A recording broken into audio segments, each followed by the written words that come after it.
You're watching the Urban Debate on Mirror Now. I'm Faye D'Souza. Good evening. Thank you for joining us. It has been 5 years. 5 years since the women of this country marched on the streets of Delhi demanding justice and demanding safety. We lost one daughter, Nirbhaya, 5 years ago. How many have we lost since then? How heinous has the crime been? Are the police any better? Is law and order any better? Do we have representation in Parliament? Has anything changed at all? Just yesterday we brought you a horrific story of almost Nirbhaya again that happened in Bangalore. The only difference in this case was that the survivor survived. But the reaction of the police, the reaction of the government was largely just the same. Today, 5 years after that horrific case, after we demanded justice, I want to focus on what possible solutions we have. Because government action has not helped. Crime has not come down. It has in fact gotten worse. What can we do? What action can we bring in? How can we keep ourselves safer? We're looking at solutions. My phone lines are open to you. As is involved.in. Joining me on the show, Harish Khurana, spokesperson of the BJP. Nitin Tyagi, member of Legislative Assembly, Aam Aadmi Party. Mahabanu Modi Kotwal is a theatre director and someone who's been a voice for women for an entire generation. Asha Devi is Nirbhaya's mother. Ranjana Kumari, the director of the Centre for Social Research, who's been fighting for women's rights. Sipal Singh, former IPS officer. And Hemant Shivdasani is the chief operating officer of Indian Eye Security. They're working on solutions for women. I want to bring in Hemant at this point. Hemant, you know, I distinctly remember the Aam Aadmi Party coming to power in Delhi, promising safety for women. So, what I would like to add over here is that, you know, I mean, in this entire discussion, I've all the time constantly now so many excuses, you can hear that, Faye. So I constantly keep hearing about CCTV. Why aren't we looking at more technology options that are out there? Why are we still hell-bent on CCTV when we know that it is something that is like, I mean, okay, it is useful, but it's all the time about CCTV provides you something like post-mortem things. When we talk about technology, we talk about how we can prevent crime also.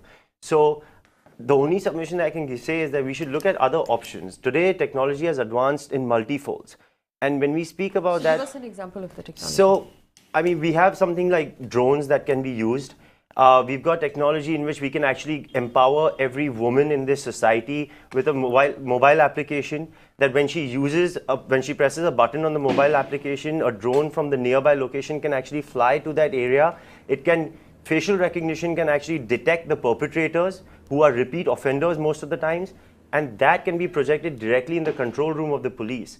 Not only that, what I can propose is also that the police sitting in the control room can actually project themselves right there, threatening the perpetrator that if they do not leave that woman alone, then there will be serious action taken. And when she presses that button, simultaneously at that very minute, the alert goes to the nearby responder who can reach there within a couple of minutes. So when we are talking about, I mean, why are we all the time stuck with CCTV cameras and stuff like that? Yes, that should be there. How many state governments have you taken this idea to? I mean, we are proposing it with Goa. We are planning on doing like a whole demo, implementation over there. But we would like more support from the government. We would like government to be open about implementing new technology, not closing their eyes and saying that, oh, we are looking at CCTVs. I mean, it's just the common, it's redundant, it's backward now. Why are we again talking about the past? We should be looking at future. Yeah, go ahead. I mean, Mr. Khurana, what I would like to say is that, look, I mean, we can talk about what we should do, but I mean, what I would want to say is that, you know, look, we have so much funds, we've got so much money.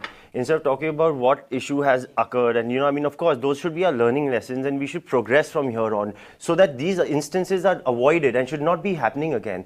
Now, what I can say is that, again, like, you know, under the skill development program, we can actually create something called as a women's cell, okay, women's security cell, where women actually feel comfortable, okay, going and talking to the other women about their grievances, about their complaints. Today, we can see that we are like overburdened with the population that our police forces cannot handle. Okay, if we talk about skill development programs, we can actually talk about empowering women from rural areas where they can become police officers. You're giving jobs, you're creating jobs. Out here, then other women will actually have some kind of relation where they will actually go, they'll speak to the other women, there'll be proper complaints. Right. And this is something that we should be promoting over here and we should be actually looking at. I mean, yes, unfortunate. I mean, मैं मानता हूँ आपकी, लोगों के साथ बहुत सारे हादसे हुए हैं. I totally agree to you, and that is the reason government is taking steps. Hemant, can I respond? Yes, please. Can I respond? Can I tell you what I totally agree to you. Mr. Harish Khurana, if you please allow, I'll tell you what the central government is taking. Can I just please tell you one thing? There was this one-stop crisis center. 33%, minimum 33%. One-stop crisis center. One second, gentlemen, one second. Just give me a minute. Just give me a minute, please. For one ministry, please. Mr. Nitin, with all due respect, I just want to ask you, are you aware that we actually, we as a company had actually implemented a mobile application in the biggest slum of Asia, which is Dharavi, and we have actually managed, to educate the people over there, the volunteers. इनके पास कोई budget नहीं है, एक मंत्री नहीं बना सकते और कह रहे हैं क्या जरूरी है एक औरत को मंत्री बनाना? So many applications that have come, आप खुद ही मानसिकता समझ लीजिए ना.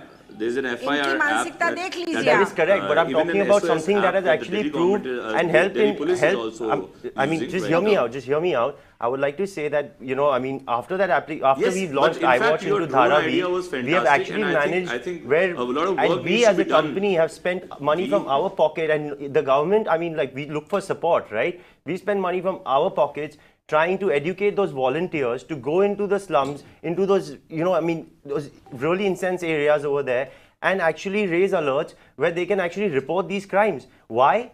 Because the police was not accepting the complaints otherwise. So there are a lot of issues that we face over here. But what I'm talking about is that there are systems available for us. Okay, so when you spoke about NGOs, we went to an NGO asking for support, and they did support us. They did support us. I don't know if you're aware. Did you approach the Delhi government? Well, we have approached the Delhi government. See, what responsibility? Each and every government has their own challenges because they are technologically behind. So we keep telling them that, okay, fine, we will help you and assist you in advancing with technology. We have no issues with that. Unless all of us cooperate with each other, I think we would be just pointing fingers and trying to find excuses. So, Mr. Tyagi, Hemant is actually offering solutions, and you're not willing to listen. Fingers and blame anybody. I understand we all live in limitations and stuff like that. But out here, we got to look at solutions because right now, enhance the blame game. I don't think so. It's right. I think there should be a lot of cooperation. Yes, there should be cooperation, Mr. Tyagi, and I agree with you. And that's what I tell you. We have to have the police. We have to have the cooperation from the police, from the judiciary, from the government, from the officers, from NGOs, from everybody. You need a woman in your cabinet. But there are NGOs ready to support us. Everybody. There are NGOs who are supporting us. Everybody, and even the media. Even the media should be a part of the cooperative team, which tries and overcome this big issue that we all are facing right now.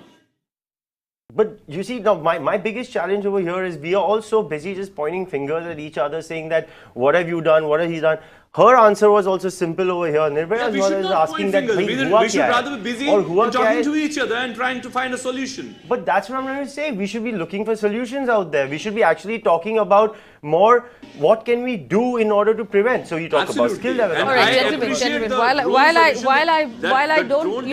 I find this amusing that two men are discussing what we should do to solve the country, that these voices are important. Treat us like equal citizens, that's all we are asking. We are half of this country.